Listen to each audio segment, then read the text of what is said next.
What's happening, gang? Back live. Another session of The Truth. Hanging out with our star of the show, Ilona Antonyan. And by the way, Ilona, this is Truth Radio, where the stakes are as high as you want them to be. I'm a lawyer. Lawyers don't lie. Stakes are high. Okay? Somebody's keeping score somewhere, but in order to win this game, you got to do one thing. You just got to do what? Tell the truth. You got to tell the truth, dude. See? I could be like the judge. What if I came in one of those wigs and stuff? Would that be more appropriate?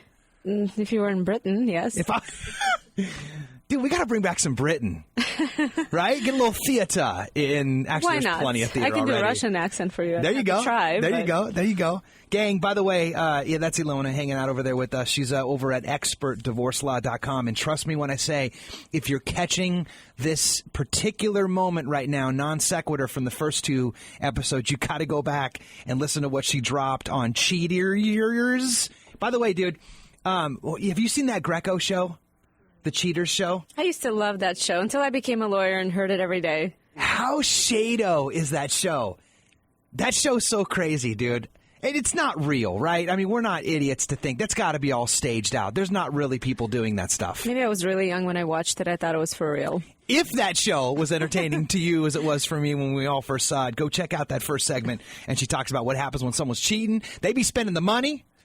They be spending my money on other girls. Hell to the no. That's right. And then we got alcohol and drugs up in the mix. This is a big one, though. This is the restraining order one, right? So, and big one because the rules done changed recently, right? It's interesting now, isn't it? You got to watch your derriere about the old restraining order game. Yeah, people are often wrongfully set up for a restraining order because restraining orders can be strategically used to get a lot of advantage in a legal proceeding. Totally. Once, and it's very, very important if you're served with a restraining order, and even if you think it's complete BS and it's not the truth, and she can go or he can go and do what they want, that they're not going to win, it's not how it works. You need to show up and defend yourself because the consequences are serious. Silence is a vote. It is. So because people lie, family court, one of the two or both often lie because everybody's trying to protect themselves. So when one files a petition for a restraining order and you don't show up, things can be said that are not true and you're not there to defend yourself. But the consequences is what matters, especially if you have children. Because if you have kids and a restraining order issues against you, then normally they mark the box right away that you're not going to see your kids for the first 2 weeks. That's temporary restraining order. Once one is filed... So hold on a second. So even if it's totally bogus, someone just took the time to go file some paperwork, could be completely ridiculous, you still don't get to see your kids for 2 weeks. Absolutely correct. If one files a petition, says he or she said they're going to kill me, they plated the wall. Oh, so it's circumstantial.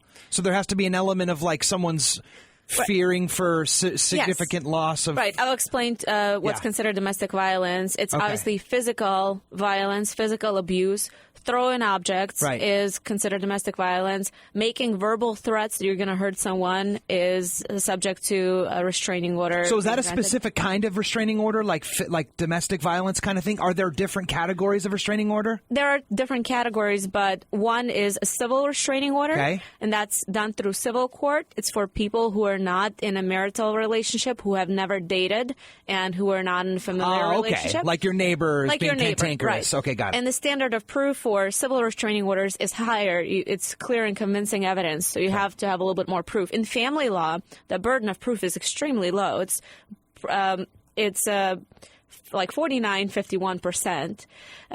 So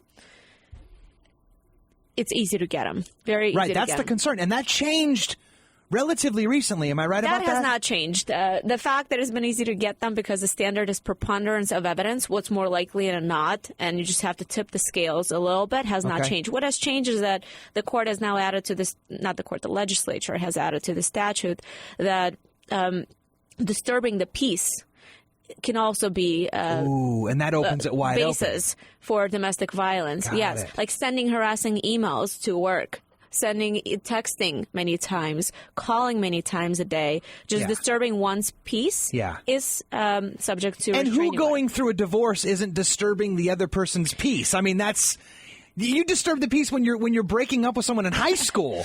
You disturb their peace. Absolutely. I mean, many people go through temporary insanity when you're going through Engineer divorce. Steve disturbed my peace before we even started the show.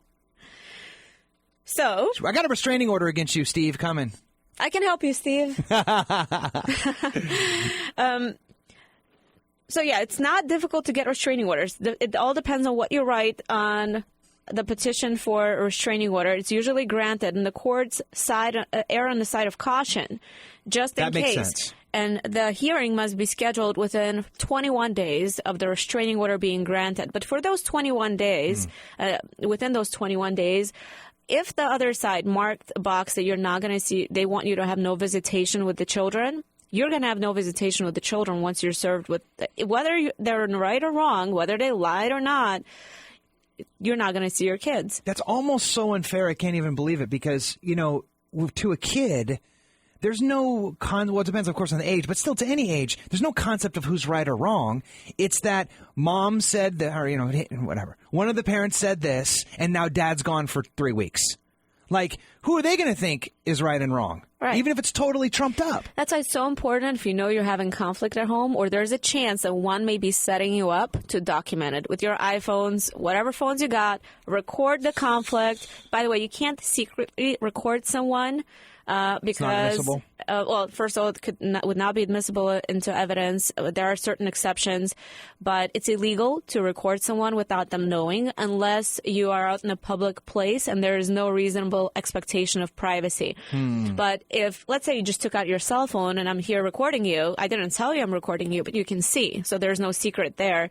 And if you know, you got mad and you're trying to grab my phone, well, I have that recorded. That would be domestic violence. I could get a restraining order against you. So make sure if you are in a house where you and your significant other are having problems and you suspect there may be a chance they'll set you up to get you kicked out of your own house, to not, you know, threatening you might not see your kids, that you document it and protect yourself, and have witnesses present, have like friends come over, have someone with you, so that you're not wrongfully set up. I've had cases where the other side scratched themselves, called the police, said it was the other person, and that person got arrested. You may not be the best one to explain yourself. Some people are good at BSing and others are not.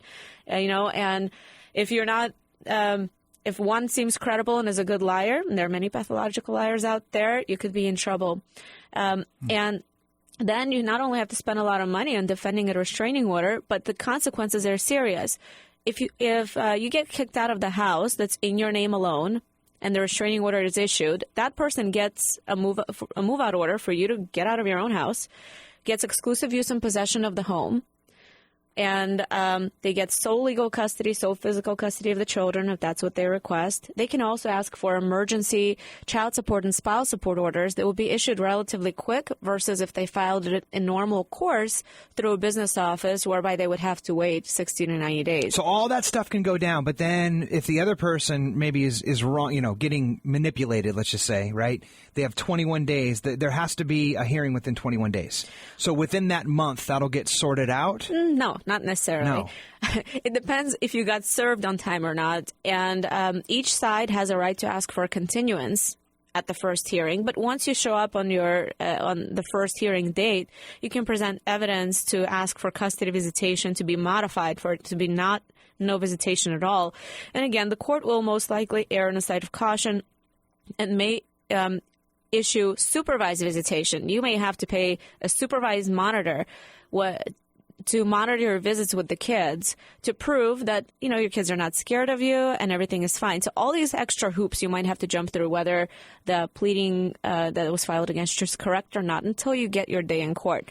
And then if there has, in fact, been domestic violence, of course it's serious, and the person who committed domestic violence needs to prove themselves before they gain their custody rights back.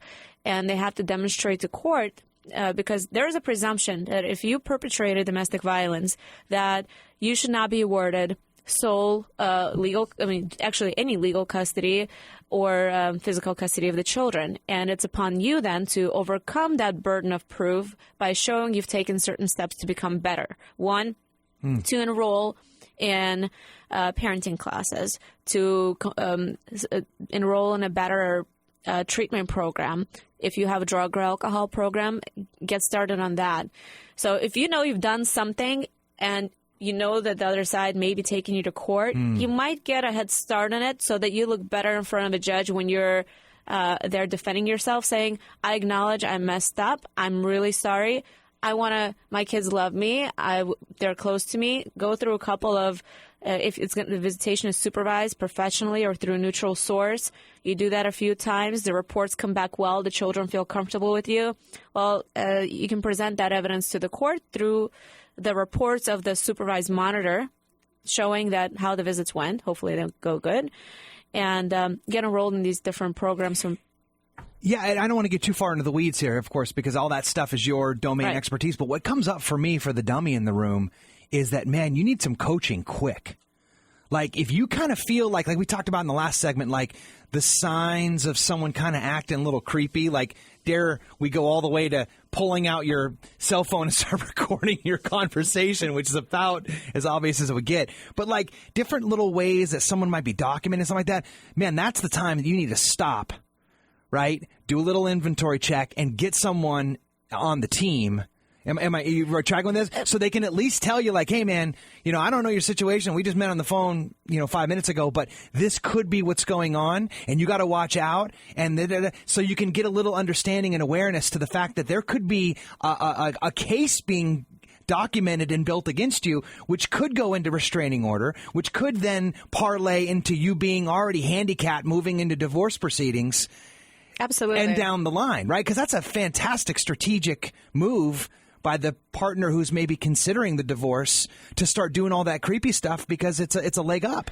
Absolutely. I see it all the time. I have people divorced. I represented a husband, and then the wife pulls out these photographs. She's been taking photographs of his medication that was just normal medication, but accusing him now of drug abuse from like the last 5 years. She's been taking photographs with a bottle standing next to his for 5 years. Yeah, and he didn't know. And then he's like, "What the hell isn't going on? Why have you been doing that?" And he didn't have a drug problem, but she's been documenting it to build a case for a while when she was not sure whether or not things are going to work out. Oh man. So yes, you're living with someone, but you kind of got to watch out or protect yourself at all times. Speaking of kind of got to watch out, that's exactly why we got Ilona Antonyan in the house, and you can catch her, by the way, over at Antonyan Miranda. She's a founding partner over there at expertdivorcelaw.com.